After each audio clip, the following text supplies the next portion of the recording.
What's going on, everyone? Welcome back. Today we've got another live fantasy football mock draft for you back on ESPN with a 12-team full PPR mock where we will be drafting 4th overall. Should be pretty interesting. And while we get to our pick, a quick reminder, if you guys enjoy, hit that like button, subscribe, give us a follow on Twitter at AllDayPigskin to continue interacting with us there. Let us hear it in the comments, your questions. We'll do our best to answer them all. But with that being said, let us make our selection. We are on the clock. The first 3 picks are in. They were Jahmyr Gibbs, Saquon Barkley, and Jamar Chase. Here, I'm probably between Bijan and Justin Jefferson.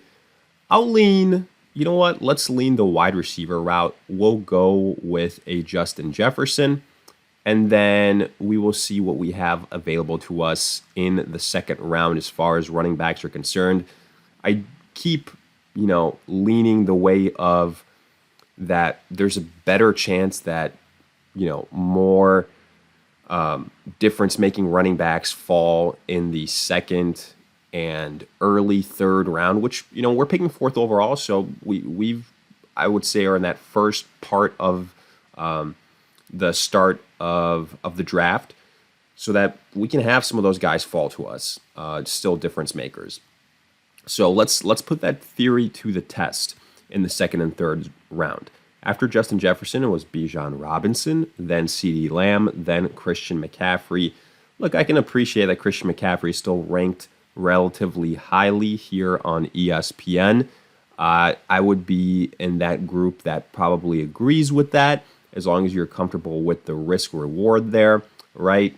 After McCaffrey, it was Genti, then Puka Nacua, then Achane, then Derrick Henry at the 111. Let's see what happens here at 112.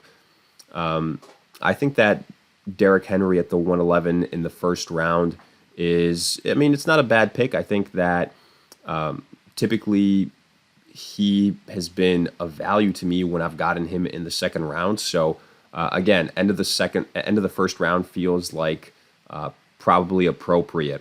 Amon-Ra St. Brown's goes with pick 112.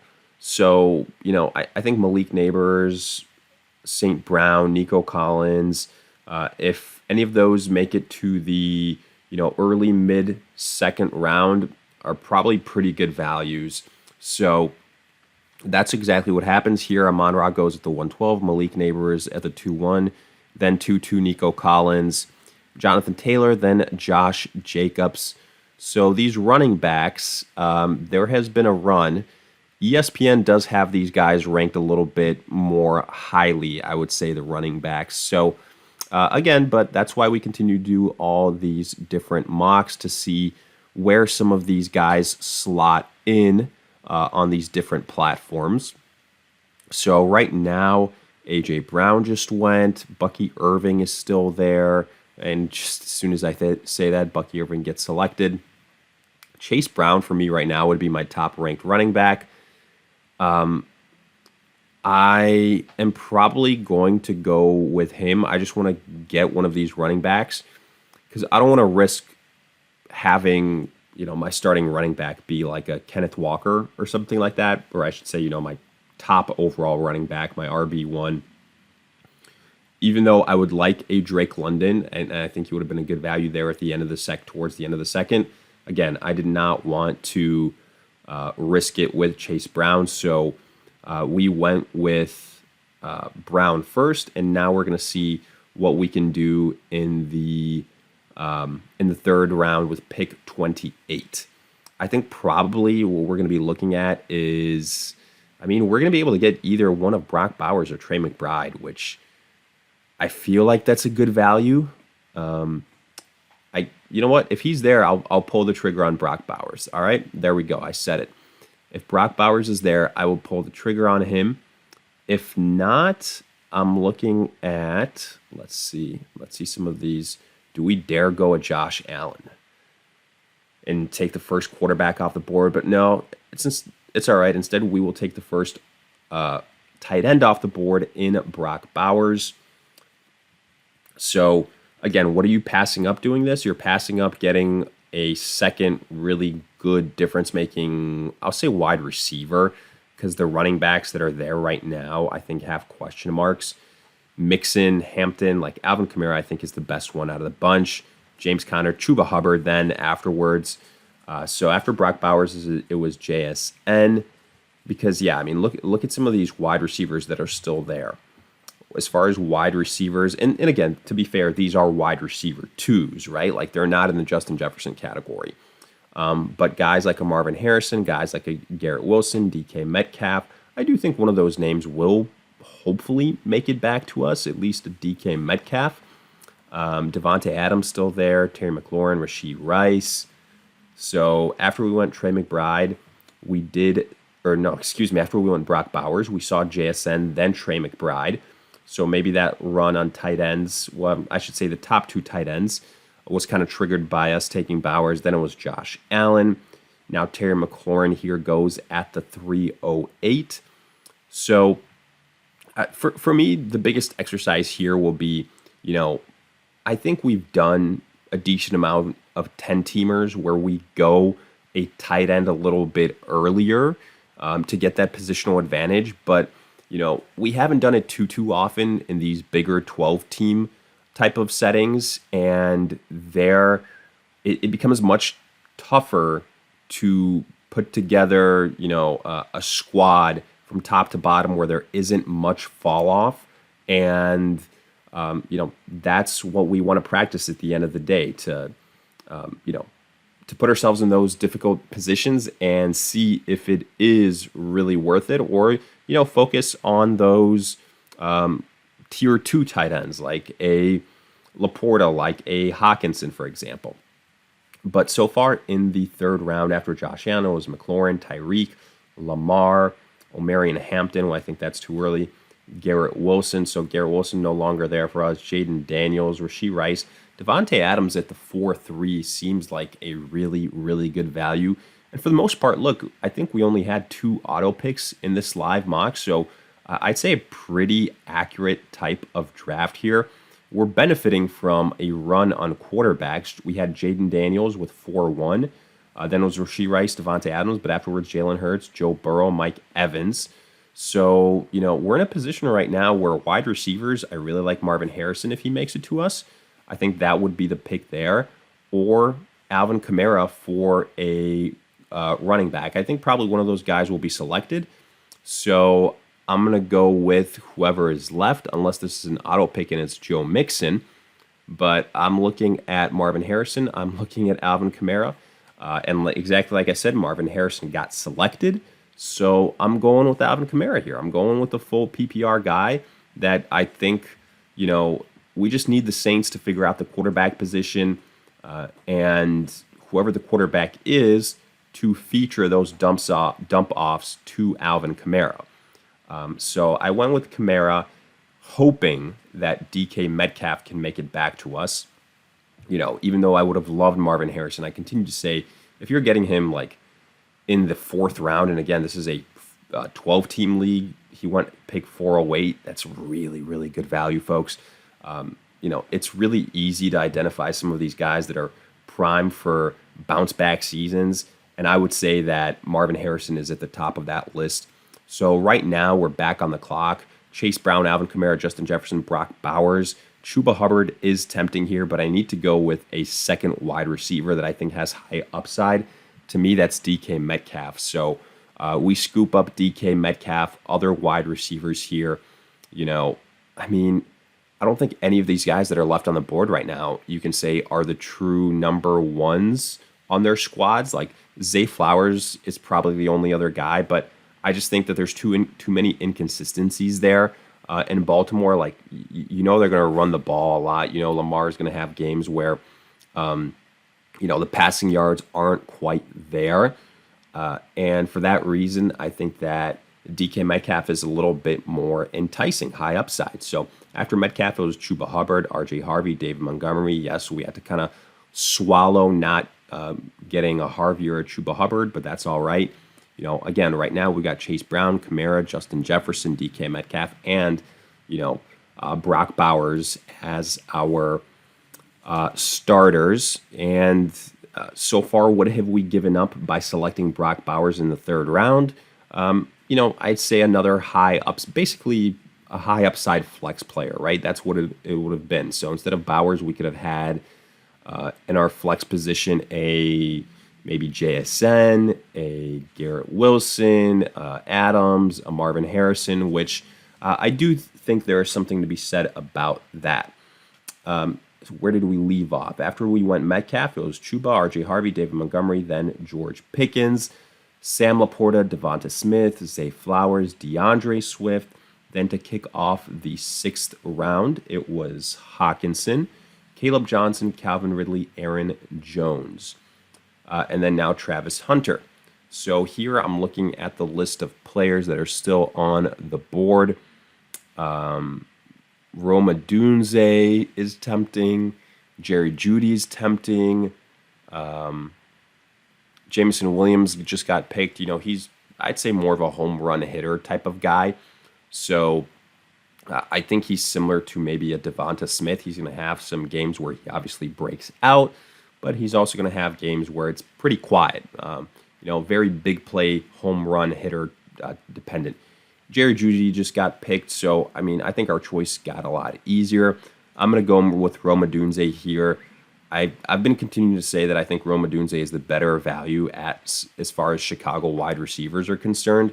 I think that with him, he showed a lot of potential last year in his rookie season with Caleb Williams. I would not be shocked one bit if Odunze ends up being the leading wide receiver for the Chicago Bears. So when you compare that to like the 3rd round price of a DJ Moore, I just think it makes more sense to go with Odunze there. So what else do we have here? Patrick Mahomes went at pick 10 in the 6th round. Then it was Baker Mayfield, Travis Kelce, and now Bo Nix.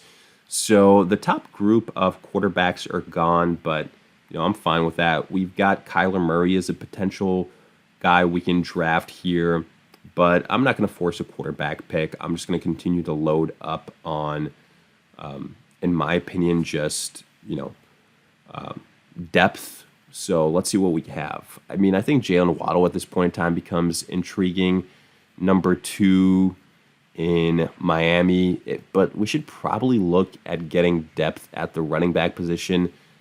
I think that Pacheco is probably the way I go. Travion Henderson is a guy in New England where I know a lot of people might have gone that direction. I just think that with him, it's a longer list of guys he has to overcome. So, Antonio Gibson, Ramondre Stevenson being the top 2 guys. And with Pacheco, I think he's going to have more scoring opportunities. It really is a question like how long can Kareem Hunt end up playing the way that he did last year. And I think Pacheco is going to, now that he's had more time to return from his injury, maybe he was rushed back a little bit last year. So I'm hoping that he can be at least, at this point in time when we're drafting him, you're hoping for flyers that end up being solid guys you can trust in the flex position. So if we can get that from Pacheco on a mostly week-to-week basis, I think that's a win for us. After we went Pacheco, it was Njoku, Jalen Waddle, Evan Ingram. We don't have to worry about a tight end, given that we have Brock Bowers. So that is one of those nice things right now. We don't have to get a second tight end just in case, the first one doesn't pan out. Matthew Golden, Mark Andrews went with the 8th pick in the 7th, and there goes Travion Henderson with the 10th pick in the 7th round. I'm looking at players that are still on the board. Juwan Jennings is intriguing. Chris Godwin, I think, had picked ranked 92nd overall, is a pretty good value. Tyrone Tracy, a lot of people are saying immediately that Scadaboot is going to be the guy. In fact, him being drafted before Tyrone Tracy, I think, is a little bit extreme. I think, if anything, Tyrone is going to be given the first shot coming out of the gate. So I'd rather take a chance on him. But, it's a moot point because they go one right after the other. Terrell McMillan just went. I don't know how Terrell McMillan is ranked ahead of of Chris Godwin or even Jacoby Myers. Dang, we just shot ourselves in the foot. Chris Godwin just went. Kyler Murray afterwards. Juwan Jennings is still there. If I'm looking at just like stable producers, I'd probably lean, but I've already got Brock Bowers, Jacoby Myers. I'll go with, upside in a Juwan Jennings, especially if, the Brendan Ayuk coming back from injury doesn't go as anticipated. But I think there's something you can find with Juwan, with Debo, and or Jacoby Myers, all of those guys at this point in time. As far as running backs, Austin Eckler, Brian Robinson, probably the names that I would be looking at here as my next best bets. Rashad White also, you could argue in full PPR, just really depends how the Bucks utilize him, or if they just completely hand over the reins to Bucky. That'll be an interesting situation. Austin Eckler just went. Yeah, I mean, if Brian Robinson is there, I'm going to go with Brian Robinson. I think he's by far and away the best running back left. I do think he's going to be the starter over Austin Eckler. Austin Eckler had some good outings last year, but that's when Brian Robinson was banged up, for example. And it doesn't matter because Eckler and Brian Robinson went one right after the other. So all positions, I guess we go with the quarterback now. Well, this is probably earlier than it deserves to be selected. I'll go with the quarterback. I'll go with Caleb Williams. I've said this before. If I believe in a Rome Odunze breakout, if I believe in Ben Johnson offensively for the Bears, then I think it goes hand in hand that you think Caleb Williams is going to have a pretty good year. So we got the little stack Williams with Odunze, and I'd probably been in a situation where I'd draft another quarterback just in case. Maybe like a proven vet. Again, Jared Goff being 196 is pretty crazy to me. Dak Prescott maybe. I think Justin Fields is kind of in the Caleb Williams camp where he's like more of an extreme. You're taking a chance on him to break out, but it's not a for sure. As far as any players that we can queue up here that I think would be good values, Rashid Shaheed potentially. Jordan Mason is just a backup guy in case if and or when something happens to Aaron Jones. But for now, let's just kind of break down the starting roster. I think we can kind of end it here because we've started to see some defenses go. A lot of auto picks. So we got Caleb Williams, Chase Brown, Alvin Kamara, Justin Jefferson, DK Metcalf, Brock Bowers, Odunze, and on the bench, Pacheco and Juwan Jennings. I think this is probably like a little C+, B- type of draft.